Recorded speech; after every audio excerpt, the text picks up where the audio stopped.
Hello, travel biz owner. Welcome to my corner of the travel industry, the Strategic Travel Entrepreneur Podcast. If you're ready to have fun, be inspired, get clarity, and take action in your travel business, then you're in the right place. Let's jump in. Hello, everyone. Happy Friday. Happy Halloween. I legit can't believe that it is already Halloween today as this podcast episode goes live. This is like one of my favorite times of year, and I thought I was going to be able to indulge in it more. But alas, I have not. But I'm going to be making up for this month today as I'll be trick-or-treating with my nephews and niece tonight and some friends. So we're going to have a great time. I hope that you have a very safe Halloween yourself. Speaking of treats, I would very much greatly appreciate if you could send some of your feedback into the podcast survey that I've got. So it's linked up below. It's pretty quick. I think it's like 10 or 12 questions. It just gives me a better gauge of what you're thinking about the podcast. This also is going to help me get some ideas for the podcast as we're thinking about 2026.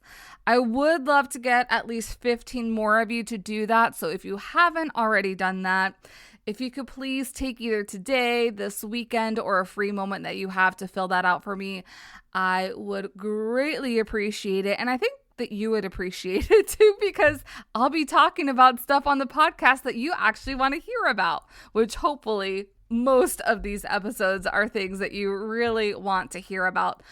Also, I mean, it is Halloween, but we are very close in on Black Friday time. And if you didn't know that around here, I am a huge fan of Black Friday. I've actually hosted an industry event called Travel Industry Black Friday. This year is going to be the third one. So I'm also going to put a link below where you can sign up your name, because we're adding a couple of experiential, but they're both experimental and experiential items so that we can get more involved and get to know each other a little bit during this Black Friday time. So, and you're also going to get a couple bonus goodies by signing up to get all the updates of Black Friday. So those are the two things that I have tasked you with thus far. Number one is to go ahead and fill out that survey for me. And number two is to sign up Black Friday if you would like to be in on the know for all the goodies that are coming out to you ASAP. Literally less than a month away, because Thanksgiving is quickly at our heels. So I have to give a huge shout out to one of the travel advisors that is in the Strategic Travel Entrepreneurs Facebook group, because they were the ones that really inspired this episode, asking about, or just mentioning that they were a newbie and what should they do to prepare for wave season. And I actually have a checklist that I'm going to walk us through today. And then if you wanted to get the actual checklist, it's a free download, so I will include that link as well. So don't worry about taking any of the notes, because we're going to kind of go down like the 5 basic areas of what I consider that you need to know about to prepare for wave season. Also, caveat, wave season is typically Q1, Q2-ish. That doesn't always happen for everybody, though. It was funny because on a marketing business school call earlier, one of the travel advisors had mentioned, you guys know that Q4 is usually my wave season. And she was definitely experiencing that now. So I also don't want to give you high hopes that like all this business is going to be coming at the beginning of the year, because that may not be the case for your business. And I don't want you to feel bad if it's not the case for your business either. It just maybe your wave season is different. I do think that all of these are really great, just practical steps that you need to have in place also for getting ready for the new year. Which, funnily enough, one of you sent me a text. So thank you, whoever you are, Birmingham, Alabama. Absolutely love your podcast. I stumbled upon them on Audible and now on Apple Podcasts. Travel agent for 12 years, owner for almost 2. I've shared this with my agents. Thank you. I appreciate that. I would like for you to interview the industry's top attorney who recently spoke at ALGV Ascend. And you didn't have the name, but I was like, I bet it's Tom Carpenter. And then you said, it's Tom Carpenter. So actually, Tom has been on the podcast before, but most recently, Tom did 3 sessions at our event Prep for Wave Week earlier this year, probably like a month and a half ago already. So if you haven't checked that out, head on over to prepforwaveweek.com, register, or I'll go ahead and I'll add the link in here as well. So you got a lot of links. You got lots of resources in this episode today so that you can check out all of the different ones that he had, because he definitely talked about agreements and forms. He also talked about like how to handle chargebacks or how to protect yourself from chargebacks. And I'm trying to think what else. He talked a lot about different legalities. So thanks for mentioning Tom, because he's an amazing friend and a really incredible attorney as well. So let's dive in, because that's actually the first. So, Prep for Wave Week, I broke it down into essentials, operations, marketing, sales, and growth. So we're going to do the same thing. That's how this episode is going to be broken down. So when we start with essentials and thinking about how to prepare your business for a new year of business or the new wave season of business, is that you really have to evaluate your 2025 and start vision casting for 2026. That's really where you need to start. Like, how did 2025 go for you? What were the best things? What were the worst things? What were some things that you could do a little bit better? And then start dreaming about 2026. What would you really love happening in 2026 if you had like that crystal ball and could envision everything coming to life? The next thing that I would recommend doing is grabbing that lead generation calculator and determining what your financial goals are, because I always like to give the analogy of an arrow. If you don't know where you're going, how do you know what you're supposed to be doing to be getting there? Like, sure, you can be trying everything, but I feel like sometimes it does help to have a little bit of structure when we're looking in terms of like having these sales goals. But you can't figure out what your sales goals are until you know like what your expenses are. Like, what does your business have to cover? And then like if you're wanting to like grow even further than those types of basic expenses, like what do you have to plan for in that? And what does that look like? What's that capacity? So using the calculator is going to help get you started like on a really good kind of trajectory to figure all that out. And then while we're speaking of the topic of finances, it is definitely time to review some of these finances that happened in 2025. If you haven't already been tracking, definitely need to start tracking. This is going to help you out because stereotypically, again, wave season is Q1, Q2. Guess what else happens during that time? Taxes. And so you just don't want, I hate it when they like collide like this and when there's so much busyness. So do future you a favor and start tracking this if you haven't. Check in with your accountant if you have one, or if you work with one, or a bookkeeper. If this is not up to date, then make sure that it is up to date to make Q1, Q2 a lot easier for future you. And this is like tracking all of the expenses, making sure that they're in the right buckets that they need to be when for that importance of the financial reporting when it comes to taxes.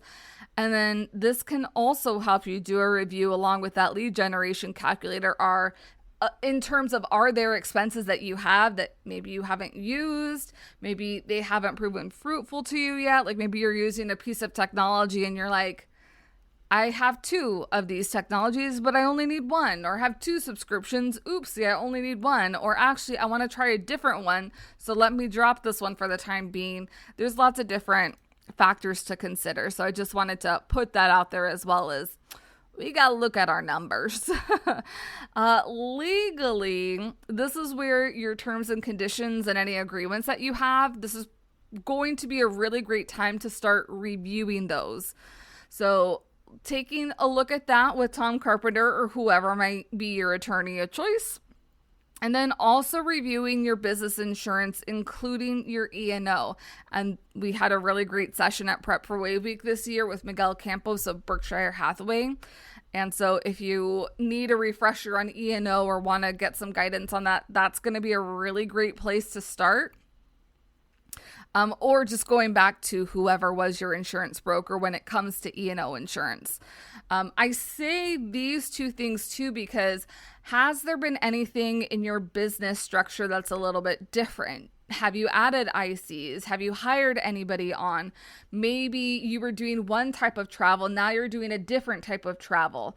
There's probably different liabilities if you're doing a different type of travel. So you want to make sure that any additional liability that you might have is taken into consideration in some of these legal documents, whether it's that terms and conditions, the agreements, or your E&O insurance policies as well. It is also time to prepare yourself for or renew your mindset when it comes to 2026, which is insane to be even saying 2026. But it is legit right down the corner, friends. And so preparing yourself, similarly to vision casting, what do you want this to feel like? What are some things that you need to work through when it comes to your mindset to be a little bit fiercer when it comes to business, or being unapologetic, or being like, failure is not an option. I'm going to be successful in this business and I'm going to make it work. Whatever is the work that you need, make sure that you're doing mindset exercises. And it could be just saying affirmations every single day so that you are really, really set. Because we're talking about lots of these practical things, but mindset is also an important practical thing within your business. So that not only is your physical body strong, you've got all of the technicalities of your business really strong. Now we also need your head to be really strong, okay? And then also thinking about reviewing the capacity for your business in 2026. So how many hours do you want to work? How many hours can you work?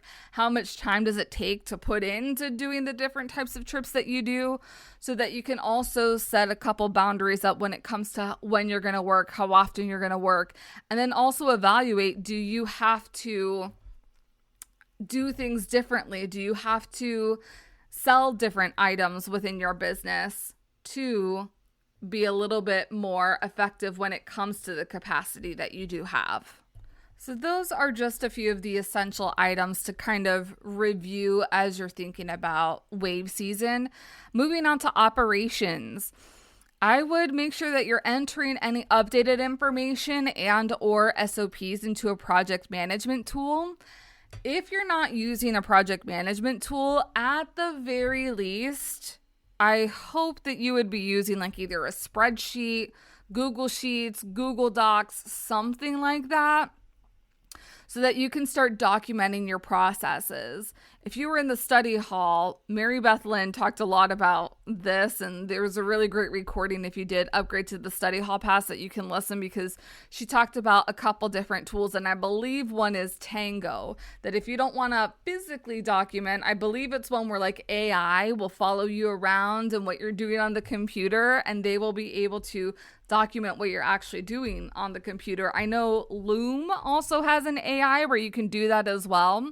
So if you're going through the processes and steps of how you make a booking or how you enter a client in your CRM or something like that, you can walk through, screen record, and then it will give you a synopsis and writing afterwards. So those are some hacks to help you out with doing this, but definitely being able to write this down. I feel like this is so much more important, especially after I just attended a webinar with the legal page about what happens to your business after you die, which is so morbid, but there was so much information in there that is so useful and helpful to be aware of in that situation, because all of us are going to be meeting that fate at some point in our lives. And just to have your clients be taken care of, your family or your friends, whoever's taking care of your estate per se, having things like these SOPs are just going to help whoever has to carry on your legacy for that, or if you have to go out of office, or for you to remind you, because maybe there's certain trips that you don't do as often. So this is going to be a great refresher tool for you. Also ensuring that your Q1 calendar availability is up to date. I kind of like to do this quarterly. Sometimes I do this like biannually, where I'll start looking in my calendar schedule, and I will block off dates that I'm like, nope, not available, or I don't want to do any calls this date. So I try and do this far enough in advance so that like an oopsie appointment doesn't just accidentally pop up on my schedule. So that may be something that you want to take a look at too. And then also just mapping out, what do your Q1 calendar events look like? Like, are you going to be hosting anything? Will you be attending anything? This can be business related, this can be personal related, but just kind of giving you the lay of the land of what Q1 might be looking like so that you're prepared in advance and not like, oh, I forgot I had this. The next thing that I've got for you is like evaluating and auditing your itinerary builder and or your CRM for accuracy and updates to your business processes. So the technology is not the process. Your process is the process. The technology is to help you have that process come to life. There's a word and I can't think of it. Execute the process. That's what it is. So just evaluate, is the tool that you're using, is that a really great tool? Maybe you're underutilizing some of the features. Maybe you need to like have another demo and see like what you can use to the max. Maybe you just need to do some training or go to the University of YouTube to get some training there, or just ask in any Facebook groups. But this is going to be a really great time just to evaluate those technology tools that you're also using. Do they still work for the business that you're running? Because different tools might be necessary at different stages in business and all that. And if you're going to like if you're trying to scale or build a team or something like that, the current tools that you have may or may not support you. So it's just really good to just do a quick little audit if they're still on track with what your business needs. I would also make sure that you're using this time to update any inquiry forms or task lists as you have them and as you need it. Those are typically found in your CRM, and then also check any pages that it might be embedded on or linked on your website. So like if you have an inquiry form, is it on the correct web page? You have to refresh the web page and also refresh the form. So just thinking about those different steps. Ensure any automations that is connecting your technology is up to date and it's working properly via a tech connector like Zapier. So if you are connecting different tech tools together, just making sure, because sometimes Zapier likes to glitch up and be like, oopsie, this doesn't work anymore. So if you have any automations, just doing a refresher, because I would hate that if there is a time when you are going to be having an influx of inquiries and you thought all the automations were working and they didn't work because there's this kind of like hold up in the automation process, and then you kind of have to work backwards to fix it. It is not fun having been somebody that's been there before. So just be a little bit proactive and check those things out. And then, of course, any other tech tools that you might have within your business, this is going to be a really great time just to review them to see, again, if they operate within the confines of what your business is now or where you want it to go. And if they do fit in with your branding in terms of, are they working as efficiently and as professionally as you would like them to be? Then let's move on over to marketing. So obviously, I'm going to say update any marketing assets that you have, like brand fonts, colors, messaging, headshots, bios. This is actually something that I've been thinking a lot about with Take the Helm. I don't think I've mentioned it on here, but I have been feeling like maybe the name Take the Helm doesn't really resonate with a lot of the things that I'm doing. And I'm kind of feeling like a rebrand is in effect for me personally.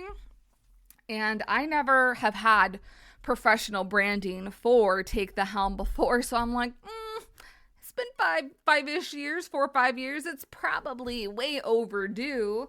And so as the entity gets a little bit more well-known, I also want to have that like professional landscape up front. So these are definitely things that I have at the forefront.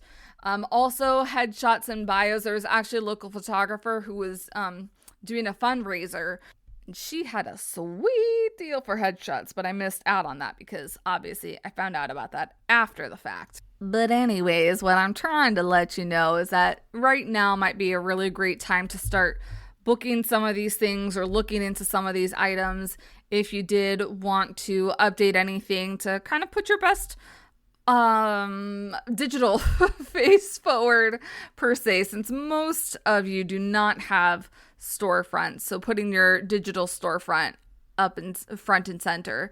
Another thing that you might want to do, especially as the clock strikes midnight to 2026, is remember on your website there is a copyright date. Make sure to add 2026. So normally whenever your website has gone live, like let's say your website went live in 2023, so it's typically going to read like copyright 2023 through 2026. So just remember to update that. That should just take a minute or two. That's an easy one. Also right now, making sure to schedule your Q1 marketing efforts if you haven't already. If you did attend Plan Your Year workshop with us, we do have implementation day coming up. So we're going to be working on some of this stuff together. So if you wanted to knock out any of your blogs, your social media posts, your emails, also thinking about those relationship type things, your networking events, your collaborations, making sure that that's in place, or at least you have a plan written by the end of December. So at least at that beginning of wave season, beginning of Q1, you don't have to worry too much about marketing because past you has done future you a favor. This is also going to be a really great time for updating any existing lead magnets that you have or creating a new lead magnet that you want for 2026. I'm actually going to be running the lead magnet workshop on November 14th. So you are most welcome to join us if you'd like to do this in a community together and also bouncing off ideas instead of by yourself. If you are not wanting to do any of these things, if your lead magnet is converting really well for you, this might be a really great time just to look over your automation, that welcome sequence. So if you do have like a email welcome sequence, like does the verbiage need to be updated? Is the link still correct? So just doing an audit behind the scenes in your email marketing platform would be really helpful. Which, side note, Canva just dropped a release of some amazing new features. So an email was one of them. I might have to do next week's episode and focus on some of these Canva drops because I don't have time to do a video. This is what I did the last time Canva did a drop, but that'd be really cool if you can do email marketing in Canva now. And last but definitely not least, when it comes to marketing, just schedule any marketing efforts to your referral partners, whether that's like past clients or just people in your network. This can be a really great time to send out those like letters or emails of gratitude or holiday cards, just thanking them for being in your network, in your circle, and for either helping out or patronizing your business, like whatever support that they have provided, just sending out this gesture of goodwill. This is also going to help them remember and keep you top of mind if they're needing to book their next trip or they know somebody that's ready to book their next trip. So it kind of works on double side here for you too. Bonus here also is if you do have some sort of referral program, maybe these next 2 months, like one of these times during these next 2 months, you decide to put on like some sort of referral partner event, like a thank you sort of event or a past client sort of event, also to show your words are not my friend today. Show your thanks. Gratitude. Moving on to sales. Kind of with that essentials, what we were talking about, just reviewing what your 2025 was, reviewing what you would like to sell more of or less of, because especially if you want 2026 to be a different version of yourself and you want your business to be a different version, this is probably what's going to have to be adjusted here.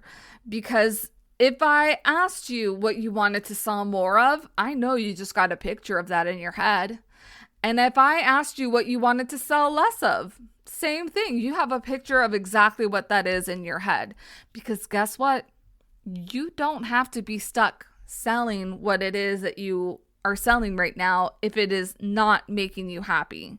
And also, if it's not generating you revenue, like sure, there's different levers that you can pull in that, but just saying you don't have to be doing more of things that don't light you up. So really lean in on that. This might also be a great time to start creating a sales calendar of what you will be selling in 2026. And when I say like sales calendar, especially if you're not doing any sort of like group trips, just looking annually, like what sells really well in this quarter versus that quarter, and being able to just position like, I'm going to focus on selling these types of trips at this time of year, and then these types of trips at that type of year. And then also figuring out what channels are you going to be selling on. Yes, this is a little bit about marketing, but marketing leads to the sales. So you have to be planning this out. It's not like sales don't magically drop out of the sky, or else we would all be very well off in our businesses. You do have to like plan these things out, at least if you want to be a little bit more strategic and not pulling your hair out, which I know we've also had those times. So creating some sort of sales calendar. And for me, I think of this in the seasonality when it comes to cruises. So the seasonality for like tulip time cruises is March through May. So you might want to be talking about tulip time cruises in your content, or when you're doing any networking events in February or January, February, so that you can start generating some of those sales at that point.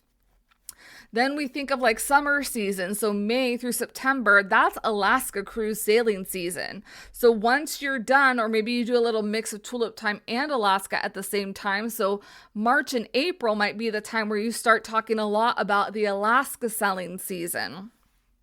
And then when that's done, I'm thinking about like if we're going back to river, obviously like we have Christmas markets at the end of the year. So summertime or close to the end of summertime, beginning of fall is a really great time to start talking about Christmas time cruises.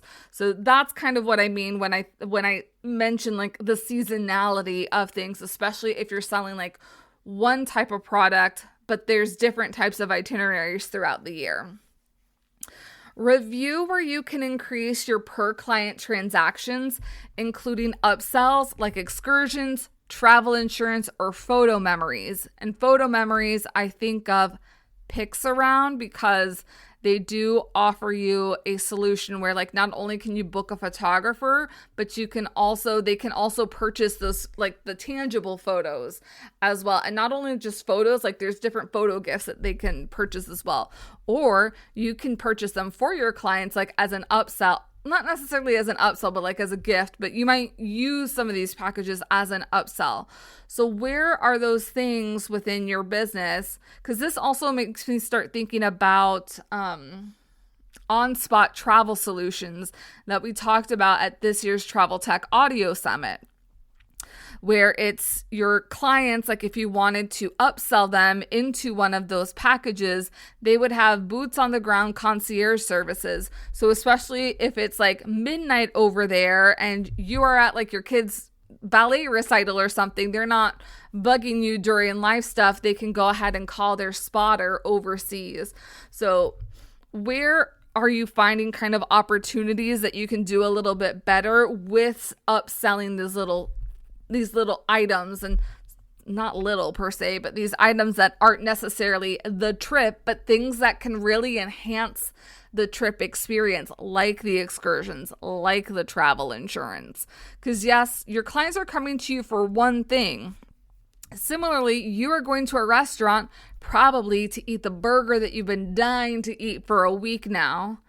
But if they tell you, hey, we've got this new margarita, or hey, we've got like this brownie sundae, you may not have been going in for either of those, but you're like, you know what? I just beat my goal today, or I just did this. So naturally, and you don't feel like, oh, why are they trying to sell me more stuff? If you don't want it, you just say no, just like your clients will just say no. I know upselling kind of, for some people, it feels like not the greatest, but you are just thinking ahead for your clients in many, many situations. And the worst thing that somebody can say is, no, I don't want that excursion, or I don't want travel insurance, or I don't want this or that. But you put it out there, because if you're not at least putting it out there, you are leaving money on the table. And especially when we're thinking, if you want to work a little bit less but make the same income or make more income, these upsell opportunities are really the things that are going to help you out with that. You can also host different sorts of sales events. And so, especially when we're thinking about, we talked about this a couple of weeks ago at the lead generation for wave season. Now is the time to be hosting webinars. So if you wanted to host a webinar or a cruise night, this is the time, friends, is to do it now, so that when it comes to quarter one or quarter two, your clients are already ahead of the game. Your clients or your referrals or your potential leads are already ahead of the game, because you're just going to make your life a whole lot easier if you're putting that little earworm to be like, did you know you could do X, Y, and Z in 2026? Or this is the hottest destination. Or this is why you should sail on a Tulip Time River cruise this year. Also a really great time to just go over your discovery call spiel. So if you're on a discovery call, maybe you've decided you're going to implement fees, but you're not exactly sure how to have that conversation within your discovery call.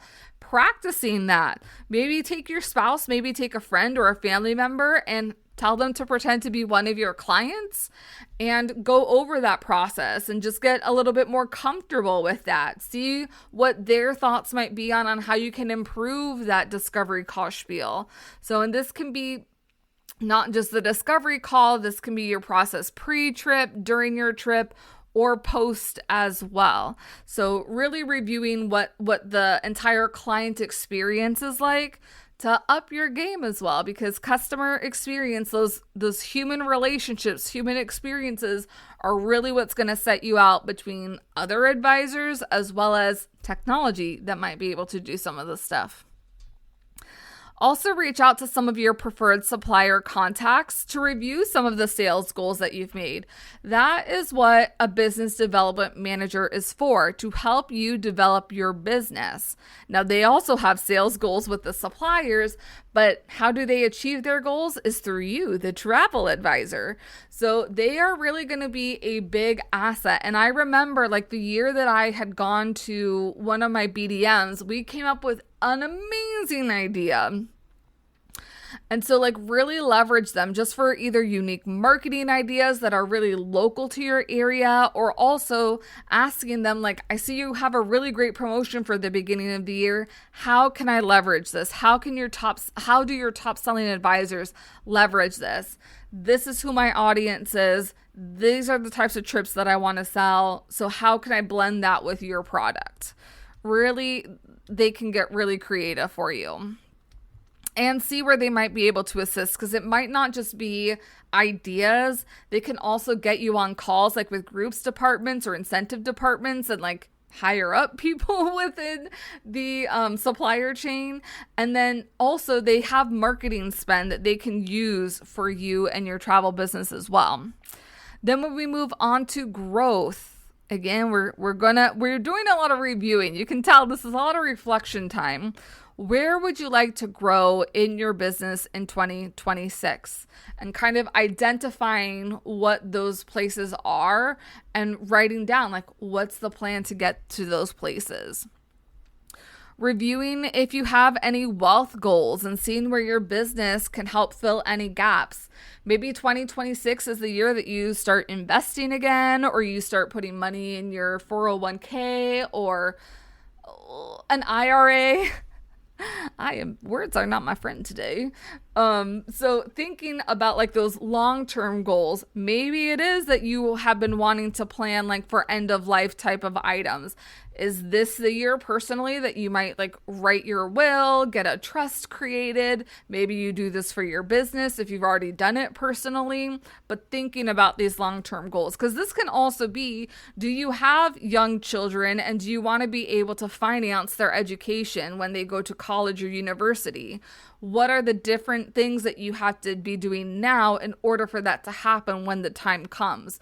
Maybe it's just that you're planning for a wedding or you're planning for your children's wedding. So there are these big life things that can happen that you can start thinking about long-term growth.